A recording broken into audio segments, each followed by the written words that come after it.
नमस्कार फ्रेंड्स। आज मैं आपको जो बात करने जा रहा हूँ वो एलआईसी या तो इंश्योरेंस फील्ड में एक ऐसा एक्ट है, उसके बारे में बात करने जा रहा हूँ। जैसे आज आप पॉलिसी ले रहे हैं और वो बंदा या तो बंदी जिसको बोलते हैं जेंट्स या तो वुमेन, बराबर, मेल या फीमेल, अगर कोई भी पॉलिसी लेता है और मान लो वो विवाहित है, तो फिर उनको एक एक्ट आता है, MWP एक्ट, जिसको बोला जाता है मैरिड वुमन प्रॉपर्टी एक्ट। उसके अंडर में आपको इंश्योरेंस लेना चाहिए। वो क्यों लेना चाहिए? उसके कई रीजन है। कई बार हमने देखा है कि जो इंश्योरेंस हम लेते हैं, ज्यादातर जो मेल, जो पति होता है, हस्बैंड होता है, वो इंश्योरेंस लेता है। वो किसके लेते हैं? अपने फैमिली के लिए लेता है, कि भी अपने परिवार के लिए लेता है, कि भी आज मैं बिजनेस कर रहा हूँ, मेरी सर्विस है, अगर मेरी इनकम अच्छी है लेकिन कल जाके मेरे को कुछ होता है तो मेरे परिवार को वो पैसा पूरा मिलना चाहिए। इसके लिए वो सारी पॉलिसियां, इंश्योरेंस लेते हैं।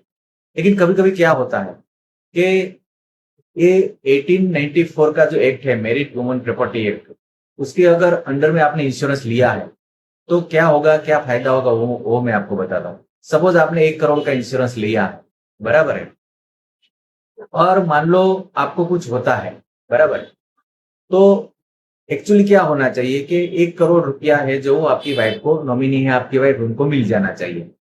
लेकिन कभी कभी तकलीफ क्या आ जाती है, क्योंकि हर एक फैमिली में क्या होता है, आज जिसकी इनकम अच्छी है या तो नॉमिनल है या तो मीडियम है, लेकिन आज जो कोई है, सबके ऊपर लोन चलती है, बराबर।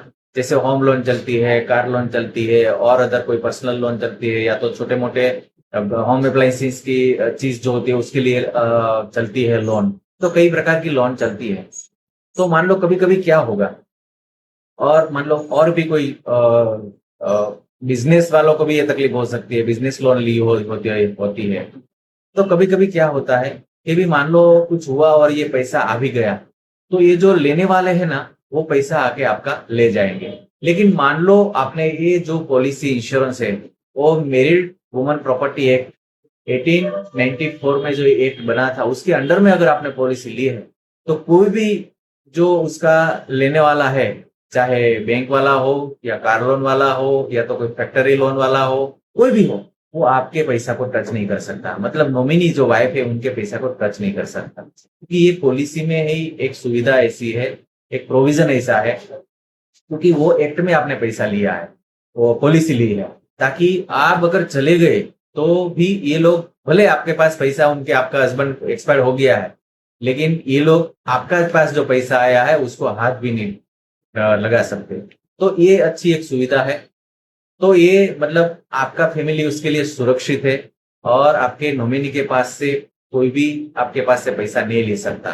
तो आपको, अगर बिजनेसमैन है या तो बड़े अच्छे पैसादार आदमी है, और आपने ऐसी ऐसी बड़ी बड़ी कंपनियां में इंश्योरेंस ले रखा है, करोड़, 1.5 करोड़, 2 करोड़, 5 करोड़, जो भी है, तो सारी पॉलिसियां को आप ऐसे सुरक्षित करवा दीजिए, ताकि आपको ये चिंता नहीं रहे कि यार मेरा इंश्योरेंस तो है लेकिन मेरा इतना लोन भी है, मेरे को इसको इतना देना भी है, तो कोई भी आपके पैसे को टच नहीं कर सकता। ये सुविधा हर एक पॉलिसी धारक को मिलती है, और वो पॉलिसी लेने के टाइम ही मिलेगी। इसलिए वो चीज खास ध्यान में रखिए कि अगर जब भी आप पॉलिसी ले रहे हो, तभी अपने जो भी एजेंट है या तो जो इंश्योरेंस की ऑफिस है, वहां पे पूछिए और बोलिए कि मेरे को ये एक्ट के अंदर पॉलिसी लेनी है, तो वो सारी चीज आपको समझाएगा। बस, तो ये एक्ट के बारे में आपको समझाना था कि ये भी जानना जरूरी है, खाली इंश्योरेंस लेना जरूरी नहीं है। इंश्योरेंस के साथ ये जुड़ी हुई बातें भी जानिए, ताकि आपको पता चले कि भी हम क्या कर रहे हैं और हमारा फैमिली कितना सेफ है। अगर हम चले भी गए, कुछ हुआ, तो भी हमारे पैसा हमारे वाइफ के पास ही रहेगा।